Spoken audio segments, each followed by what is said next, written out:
स्वयंपाकात स्वादाची जान, डीएम मसाले तुमच्या घराची शान। छत्रपती शासन महिला गृह उद्योग कबनूर इचलकरंजी घेऊन येत आहेत अस्सल परंपरेची मराठमोळी चव म्हणजेच डीएम मसाले। मटन मसाला, चिकन मसाला, धणे पावडर, गरम मसाला, बिर्याणी मसाला, तिखट चवदार मसाले आणि चटणी म्हणजेच डीएम मसाले।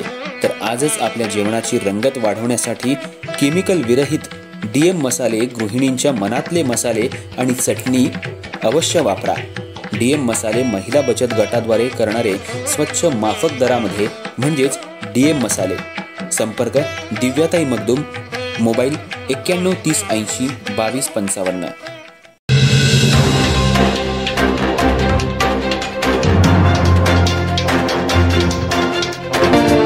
नमस्कार, मी तेजस्विनी मगदूम। एम मराठीमध्ये आपल्या सर्वांचं स्वागत आहे। पाहूया ठळक घडामोडी। इचलकरंजी शहरात असलेल्या जवाहरनगर परिसरात मासाळ गल्ली इथं शिवाजीनगर पोलिसांनी गुटखा साठ्यावर कारवाई करत 20,995 रुपयांचा मुद्देमाल जप्त केला। या प्रकरणी अक्षय गणपती तावरे व 29 राहणार मासाळ गल्ली याला ताब्यात घेऊन न्यायालयात हजर करण्यात आलं।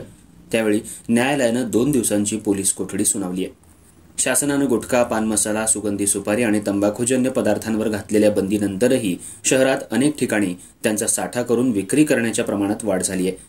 त्याचबरोबर मावा विक्रीत देखील मोठ्या प्रमाणात वाढ झाली आहे। विविध नावानं मावा प्रसिद्ध असून तरुण पिढी माव्याच्या जाळ्यात अडकत चालली आहे। दरम्यान मासाळ गल्ली इथं तंबाखूजन्य पदार्थांचा मोठा साठा असल्याची गोपनीय माहिती स्थानिक गुन्हे अन्वेषण शाखेला आणि शिवाजीनगर पोलिसांना मिळाली होती। त्यानुसार पथकानं तावरे यांच्या घरावर छापा टाकला। यावेळी विविध कंपन्यांचा गुटखा, पान मसाला, सुगंधी सुपारी असा एकूण 20,995 रुपयांचा मुद्देमाल आढळून आला। सर्व साहित्य जप्त करून तावरे याला अटक करण्यात आली असून आज अक्षय गणपती तावरे व 29 राहणार मासाळ गल्ली याला ताब्यात घेऊन न्यायालयात हजर करण्यात आलं। त्यावेळी न्यायालयानं 2 दिवसांची पोलीस कोठडी सुनावली आहे। त्याच्याकडे अधिक चौकशी केली असता तावरे हा प्लेयर्स नावानं मावा विक्री करत असल्याचंही समोर आलं असून या ब्रँडच्या शहरात सुमारे 40 शाखा असल्याची माहिती पोलिसांना मिळाली आहे। या छाप्यानंतर शहरातील गुटखा आणि मावा विक्रेत्यांमध्ये भीतीचं वातावरण निर्माण झालं असून पोलिसांकडून अशा बेकायदेशीर साठ्यावर आणखी कठोर कारवाई करण्यात येणार असल्याचं सूचित करण्यात आलंय। पोलिसांनी तंबाखूजन्य पदार्थांची विक्री थांबवण्यासाठी नागरिकांनीही सहकार्य करण्याचं आवाहन केलंय। ही कारवाई स्थानिक गुन्हे अन्वेषण पथकाचे सहाय्यक पोलीस निरीक्षक सागर वाघ यांच्या मार्गदर्शनाखाली पोलीस हेड कॉन्स्टेबल संजय कुंभार, विशाल चौगुले, सागर माने, सतीश सूर्यवंशी यांनी केली।